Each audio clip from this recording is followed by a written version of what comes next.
You're listening to Audiology. Support this channel by becoming a member and be sure to submit your requests for topics in the comments below. Federalist No. 10 is an influential essay penned by James Madison, appearing as the 10th installment in the Federalist Papers series. These essays, which kicked off with an initiative by Alexander Hamilton, were aimed at persuading the public to support the ratification of the United States Constitution. Madison's essay was first shared with the world in the Daily Advertiser, a New York publication, on November 22, 1787, using the pseudonym Publius. It stands out as one of the most celebrated pieces in the realm of American political discourse. In this essay, Madison tackles a pressing issue: how to deal with the problem of factions or groups of citizens whose interests clash either with the rights of other individuals or the overall good of the community. He accepts that such factions are a natural outcome of human diversity in opinions, wealth, and property ownership. People naturally gravitate towards others who share their views and interests, occasionally acting in ways that do not align with the greater public good or infringe on others' rights. Madison probes into how society can protect itself against these potential threats. Further expanding on ideas introduced in Federalist No. 9, Federalist No. 10 is subtitled "The Utility of the Union as a Safeguard Against Domestic Faction and Insurrection." Scholars and legal experts often refer to the entire series of essays for a deep understanding and interpretation of the Constitution's meanings. Historians, like Charles A. Beard, interpret this essay as the Founding Fathers' clear choice against direct democracy and faction-based politics. Madison, according to them, argues in favor of a representative democracy as a better system for managing divisions and partisanship. Madison envisioned the federal constitution as fostering a balanced mix of republicanism and a more direct form of democracy. This balance, he suggested, would channel broad and significant concerns to the national level, while more localized issues would fall to state legislatures. He believed such a decentralized government structure would effectively make it harder for unfit candidates to resort to manipulative tactics for winning elections. Before the United States Constitution came into play, the 13 original states were linked by the Articles of Confederation, which was pretty much a military pact among independent states created to better fight the Revolutionary War. The big problem was that Congress couldn't levy taxes, leaving them unable to pay off debts from the Revolution. Key figures like James Madison, George Washington, and Benjamin Franklin were really worried that this would lead to the Union falling apart and the country going bankrupt. Washington and Madison thought the Revolution hadn't actually tackled the social issues that started it. They believed that the problems people had with the king were now being mirrored by the state legislatures. One of the big signs of trouble was Shays' Rebellion in 1786 in Massachusetts, which was seen as a pretty extreme result of people going overboard with their newfound freedoms after the war. To try and sort this mess out, a national convention was set up for May 1787 with the goal to overhaul the Articles of Confederation.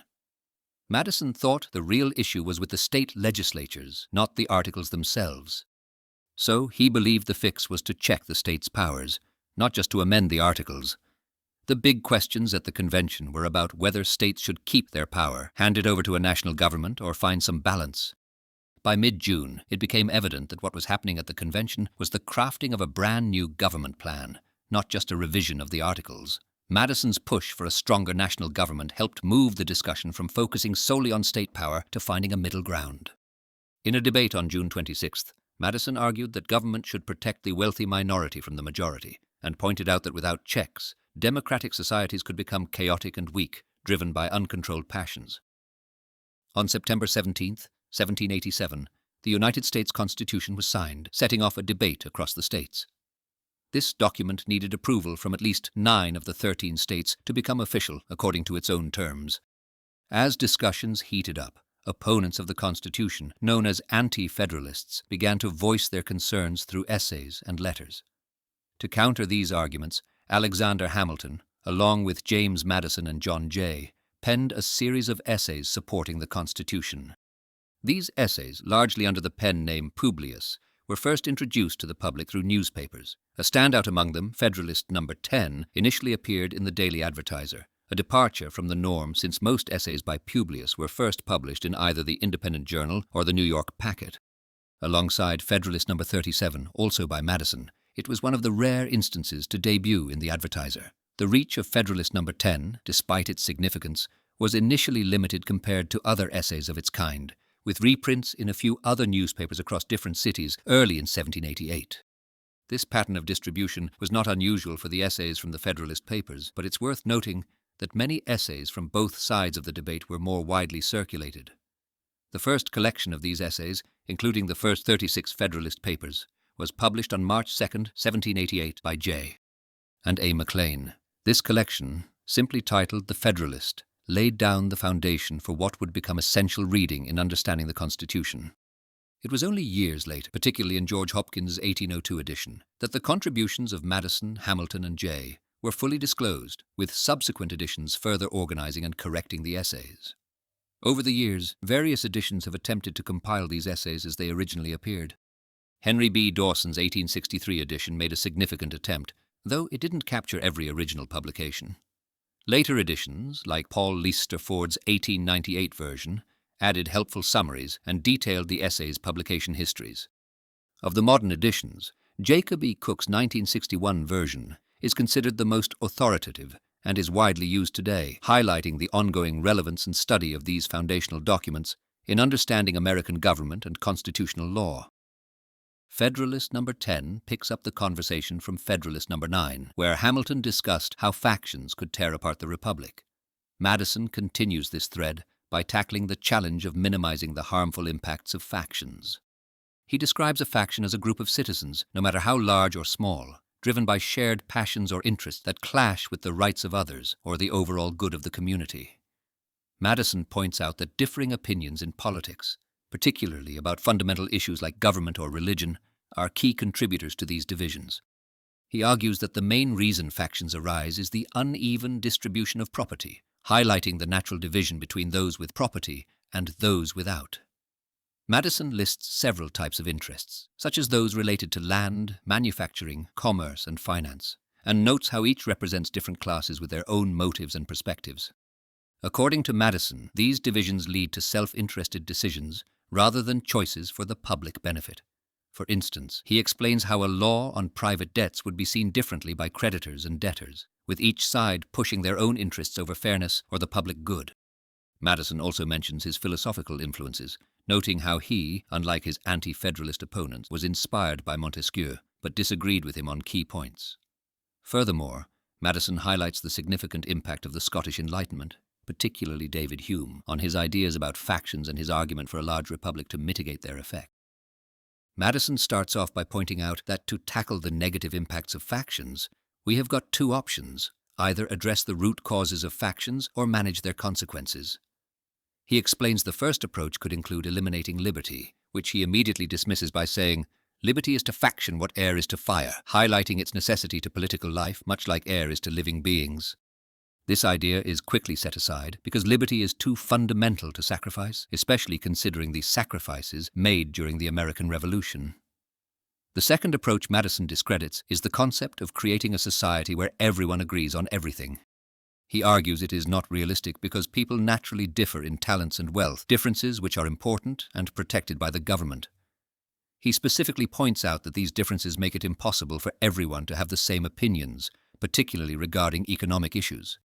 Madison then shifts his focus to how controlling a faction's impacts is the only viable solution, emphasizing that majorities are the real threat, since minority factions are inherently checked by the principle of popular sovereignty. He suggests two strategies to handle majority factions: prevent any single passion or interest from uniting a majority simultaneously, or make it difficult for a majority faction to act on its impulses. He reasons that in small democracy, controlling the sway of majority factions is nearly impossible due to their size. Passions and interests can quickly unite a majority, which then has the power to enact its will unchallenged. Madison's insight is that the latent causes of faction are thus sown in the nature of man, indicating the inevitable nature of factions, with the solution lying in controlling their effects, something he argues is not achievable in a pure democracy.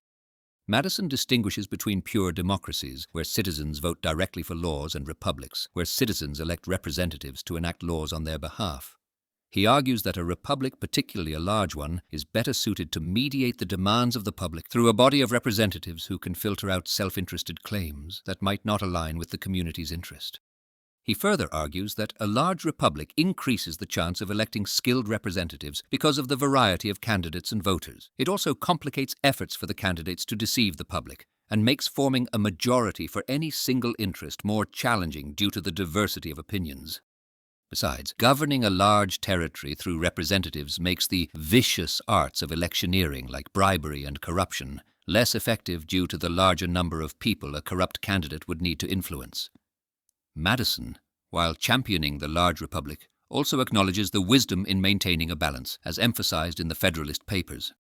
John Jay celebrated America's unity despite its diversity, advocating for enough commonality among states to maintain national cohesion. Madison addresses the challenge of representatives losing touch with local issues in large constituencies, suggesting federalism as a partial remedy where local matters are managed by state and local officials, ensuring that not only broad but also specific local interests are looked after.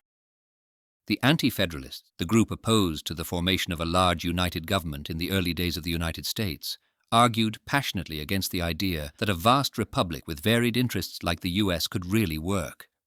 Writing under the pen name Cato, who was likely George Clinton, they summarized their argument by essentially stating that considering the vast territory of the US, with its diverse climates, products, commerce, sizes of population, and differing interests, morals, and politics across states, it's unrealistic to think that a singular, consolidated Republican government could effectively unite the country, ensure justice, maintain peace, support overall well-being, and protect freedoms for future generations.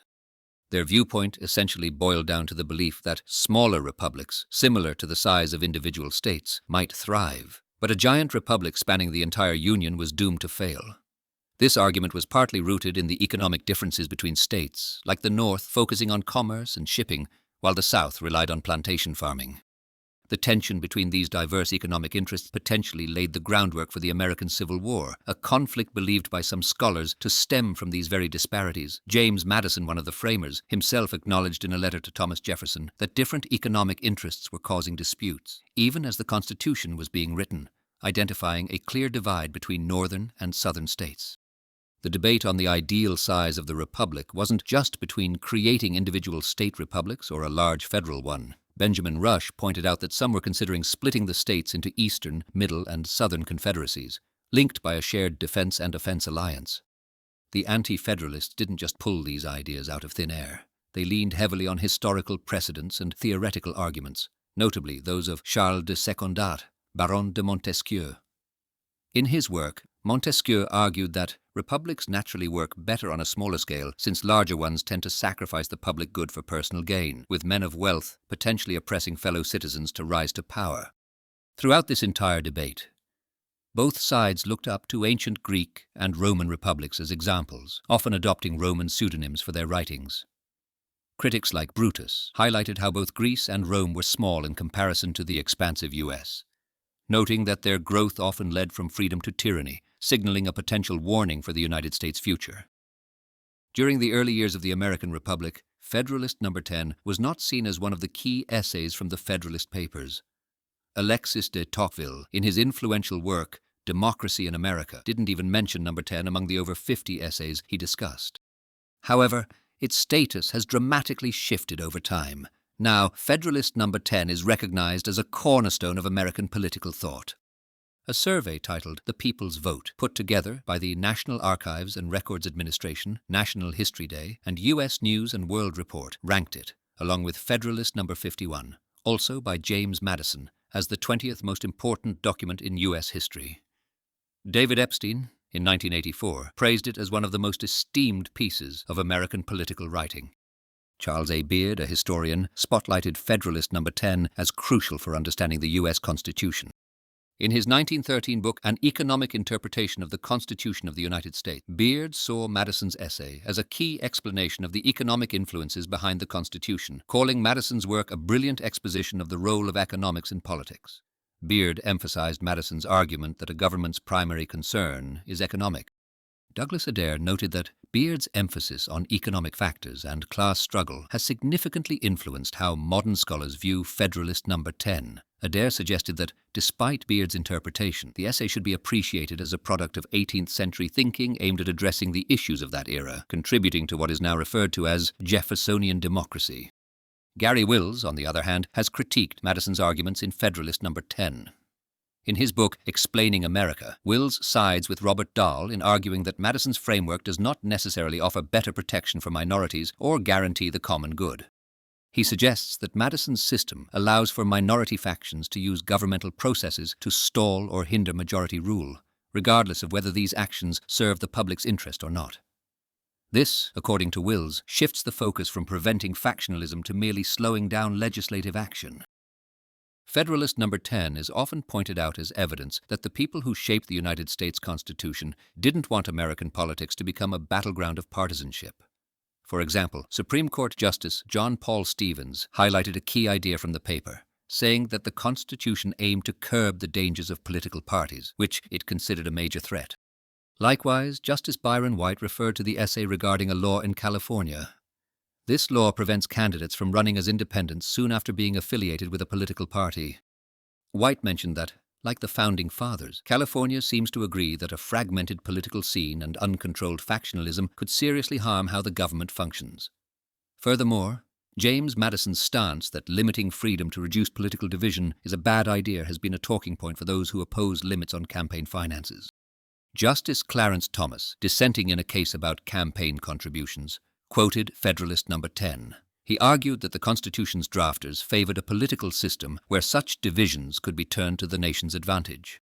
They valued freedom and good governance, opting for remedies that empower individuals over repressive measures the court was backing. Thanks for watching. Share your thoughts in the comments and subscribe for more content.